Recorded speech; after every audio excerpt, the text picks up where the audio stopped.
A lot of the times people grow up and they're very reactive to life, okay? Reactive.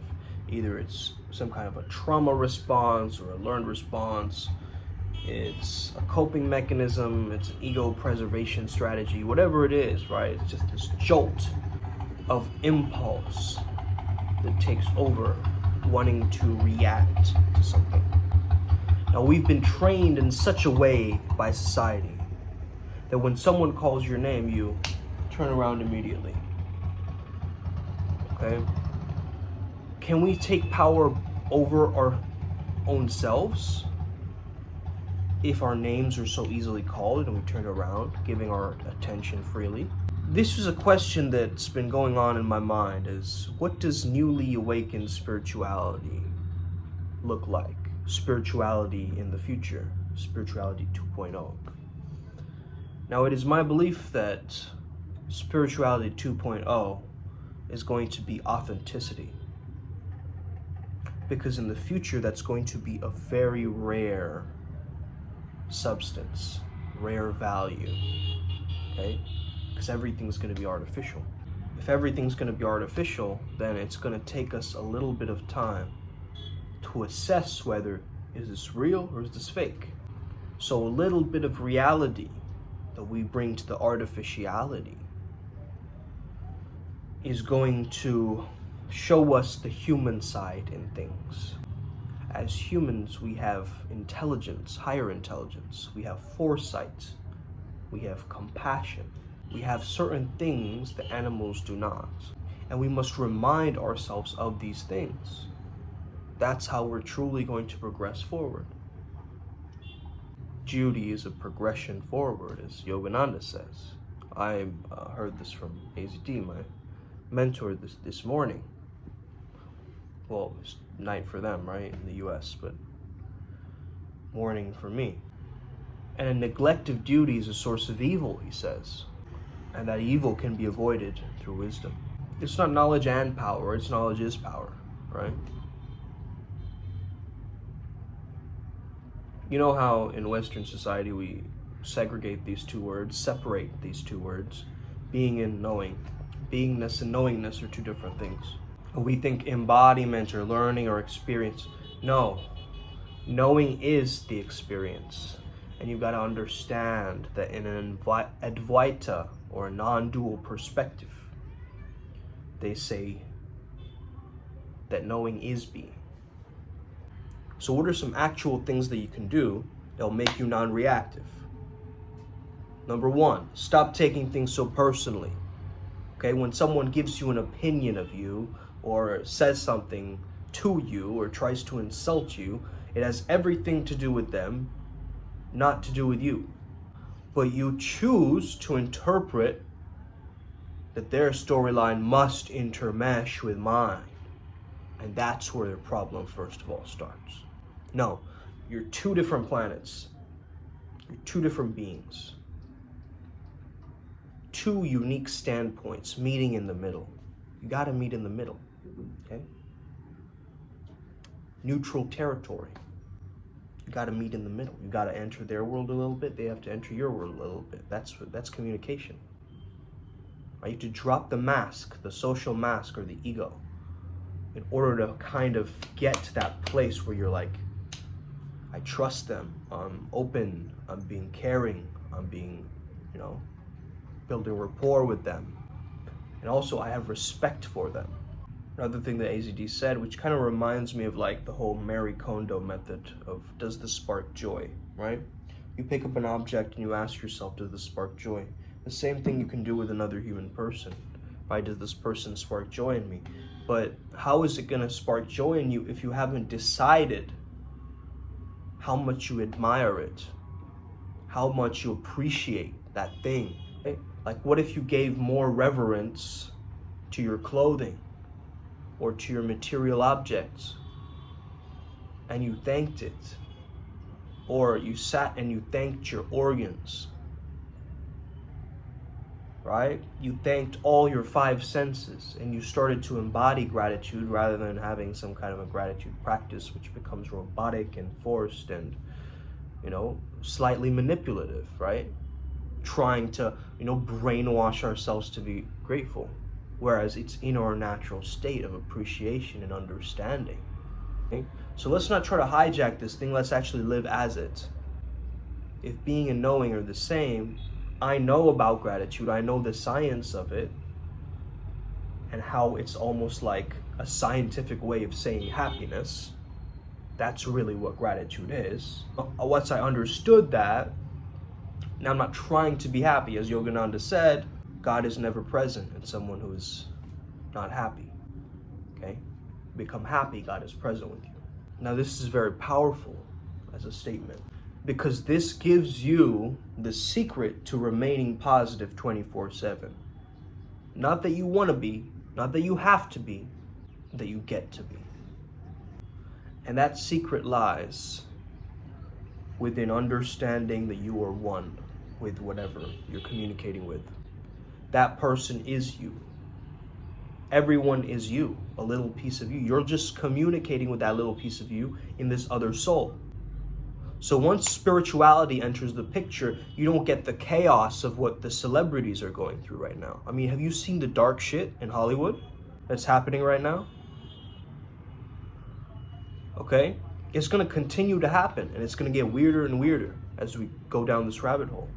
But at least some people are talking about it. At least, there's some thing opening up based on these things. Because enough is enough, right? This much power you have, right, as a celebrity, and that much ignorance you also have, or power to ignore, I guess you could say, right? Like they have a power of that much wealth, money, status, whatever it is, that they feel like that they can escape from just moral dilemmas or scandals or different things like this, right? Honestly, some celebrities, they just want a normal life, right? But guess what, man? They signed up for this thing. So they got to face the responsibility. I might have a possibility to be famous in the future. Not that I'm, trying to go out of my way to do that, but I feel like I already am famous in my own mind, in my own world. I know that's kind of delusional to say, but I walk into environments and people ask me, do I know you from somewhere? Even if they'd never met me, okay, just from my beingness.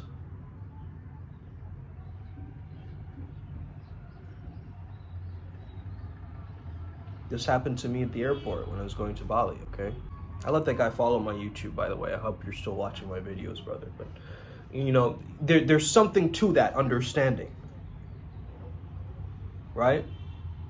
Where I start to behave like a non-citizen.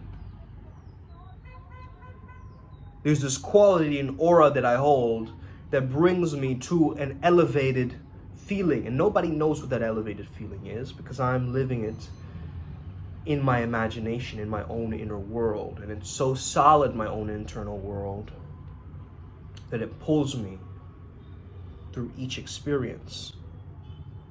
And that's truly because we as IMC Warrior Monks, as well as, we as Flow Jedi, we as the next generation, we as the people who are going to change the ripples of this world, we understand something, that our life is an art.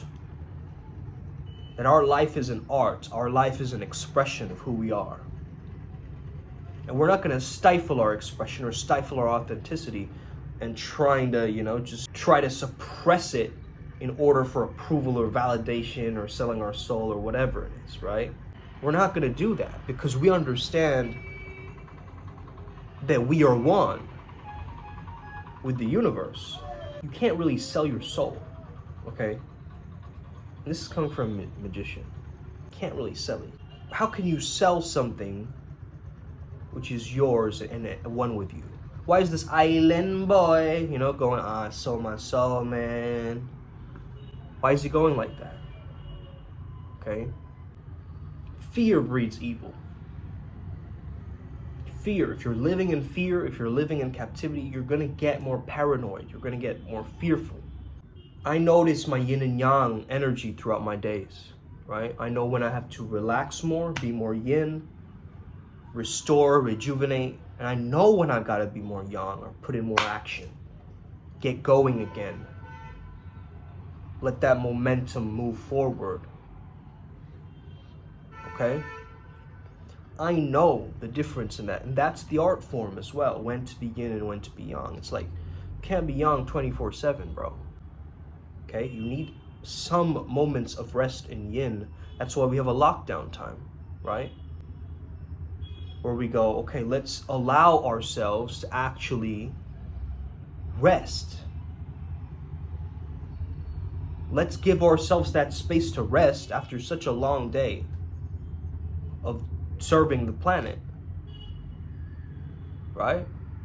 We've been serving the planet. Like, this is me serving the planet right now. Then I have clients that I must serve. Okay, this is my duty. This is my dharma. This is my path working. I've chosen this path to help others with their flow state actualization and living in a flow state lifestyle. I committed to that. Okay? I committed myself to that journey, and it's still going. It's a never-ending journey. Okay? Maybe in the future I won't have a specific same career line or whatever it is, but I'll still have the essence of flow. I do know that. I know that I will still have the essence of my character at my core. And I know I'll still keep using the same tech that I've been accumulating over time to make my life into a crystal design, to pinpoint the different aspects that bring me towards my greatest acceleration in my spiritual beingness. Not reacting with people is like, yo, they are also going through what I'm going through, right? This is a part of me. So I'm really reacting to myself when I'm reacting to Billy over there or whatever, right? So understanding that, it's like, yo, I'm not separate from this thing. Whenever we're in panic mode or anxiety or fear, we feel separate from the thing. We feel isolated. We feel like no one could understand us. We put ourselves into a box, but the healing comes from the connection to the higher power, connection to somebody else, connection to the planet. You're disconnecting. And that's where the problems of reaction start. Because you are communicating with another individual, thinking that they're higher up than you, or they have these ideas, and I am, this profession, and I'm this height, and I'm this skin color, and why would this skin color talk with that skin color? And you have all of these different imprints, right? These conditionings in your character and in your own self-talk, that it can't just be a pure conversation of souls. And that's why you struggle with communication. You don't see people as souls. You don't see them as light, as spirit, as namaste.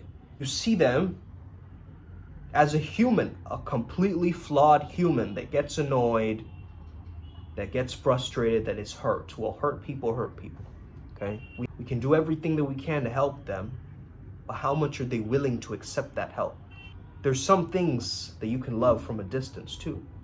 I want you to have a delusional level of self-belief, okay? Now, this does not mean egotistical. It's two different things, okay? Self-belief does not mean egotistical. What I mean by it, you gotta double down on you, man. You gotta know who you are. You gotta know what you're about and move forward. A lot of successful high performers and individuals, peak performers, they know what they're about and they're just moving with that energy. That's it. Don't be wishy-washy with things. Just move into it. But don't neglect yourself from your duty. And your duty isn't like bound or like imposed by somebody else in society. Like, you must be a carpenter. Hey, Plotinus, you must become an author when you grow up. And he goes, okay, sure. I guess so. How do you pick up this pen again? That's not your duty. Your calling is called a calling because it calls you. It vibrates from the inside. Grr, grr, you pick up and you go. Because the universe will give you a sign of what you're meant to be doing. And it can be just as simple as, I'm going to help people, man. I'm going to be some contribution to this thing and see through the veil of the matrix, as the eye of Horus. See through the matrix, right? You got to do that. Yo. Okay? I hope you enjoyed this little rant. I'm trying to put my ideas together today, but I'm just getting a lot of rest because I've also, gone through that whole period in Bali, and now I need to integrate and reflect on those experiences so that I can, foster a new character change, a new avatar upgrade, and just keep accelerating from this point. Knowing that I'm already complete and that I'm already there and that everything is already mine and I don't need to push anymore or try anymore so hard to try to get it, but rather let go into it, relax into it, ease into it, and see that playful graciousness within that allows myself to open my eyes with childlike imagination and see the world as wonderful again. Have an incredible day. May the flow be with you and stay legendary. Let's get it. Upward Spiral Gang.